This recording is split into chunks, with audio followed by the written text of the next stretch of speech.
rigging. So the way I want to rig this character, I want it to have the squash and stretching ability, so he could jump beautifully. Also, I would like to have control over where the eyes are looking, have some control over blinking, and the position of eyelids in general. And I think that's it. Nothing really fancy or special. So I'm going to reset the location of the cursor and add an armature to this scene. This armature I would like to have X-ray turned on so I can see what is happening. And this ball is going to have one single bone that is going to control, one single main bone. Like this one. And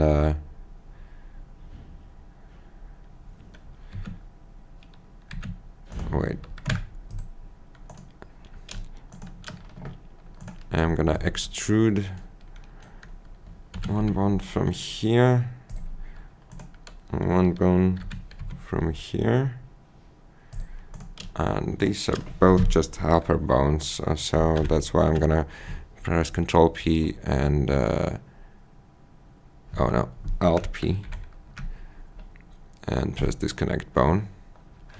And until I forget, we're gonna need to turn off deform for those.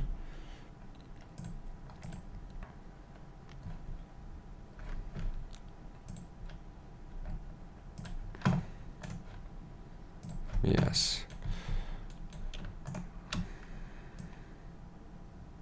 This lower one could actually be the root.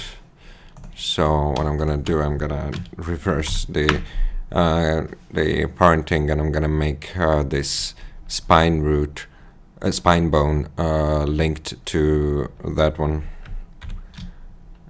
with keep offset. Let's switch to pose mode so I can check yes.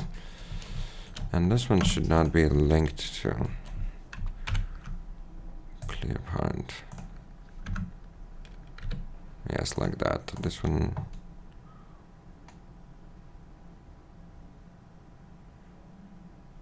Yeah. Let's go to pose. Yeah, we are in pose mode, and I'm gonna add stretch 2. And as a target, I'm gonna choose this one. And let's rename it, by the way.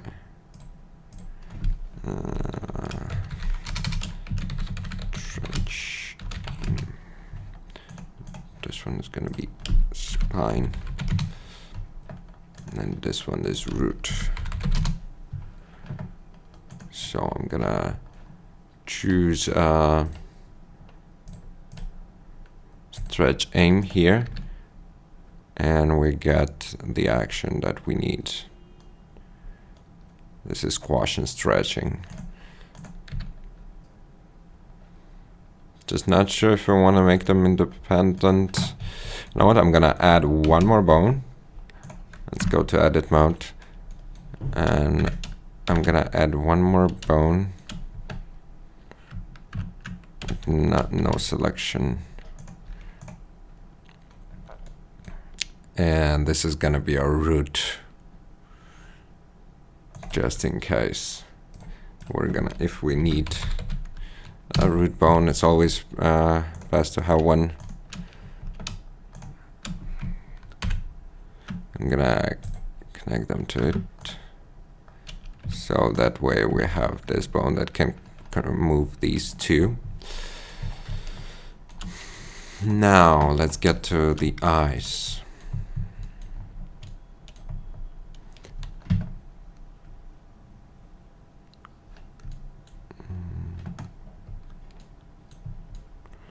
Let's create one more bone.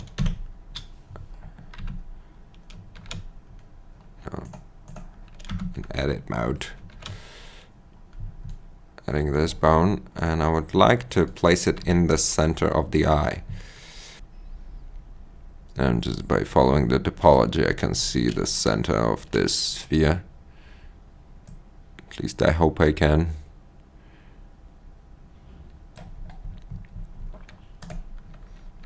And let's rotate it 90 degrees so it's looking in this direction and move it here.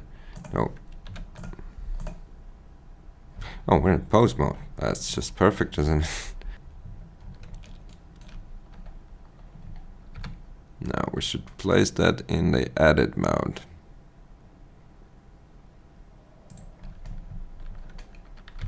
And rotate it.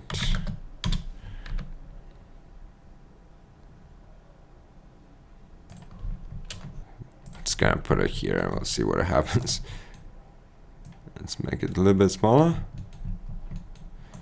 And let's call this one IR.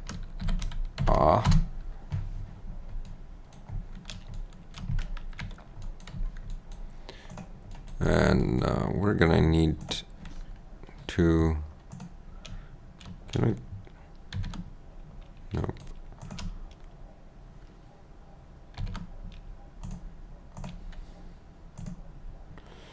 This is gonna be our eyelid.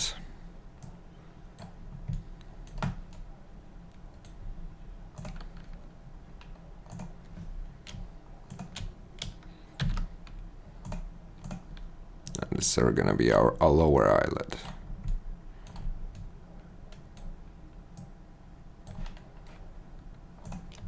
We're gonna link those to this. And because I did some modifications to the bones on the pose mode, I now have this weird situation here, but it's really easy to fix. I go to pose and clear transform all, and now my pose mode is exactly the same as my edit mode. So once again, just want to check yes. So the way I want to have it is if I'm gonna rotate the eye, the eyelids are gonna rotate with it. But if I want to, I can control them independently. This is mostly the effect you look for. Okay, let's rename everything. This is eyelid up.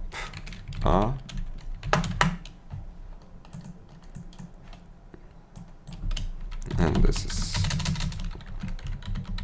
lid low.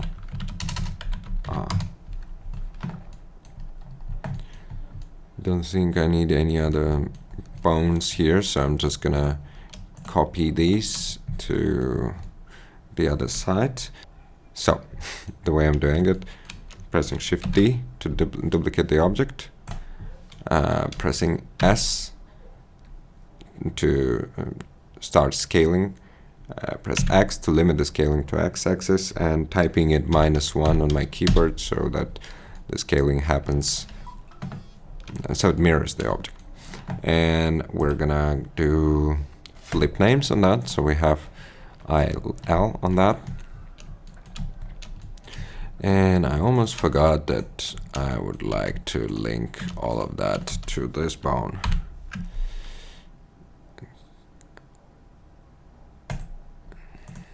And I want to see how it acts in case of squash and stretching. Yes, exactly the way I want it to.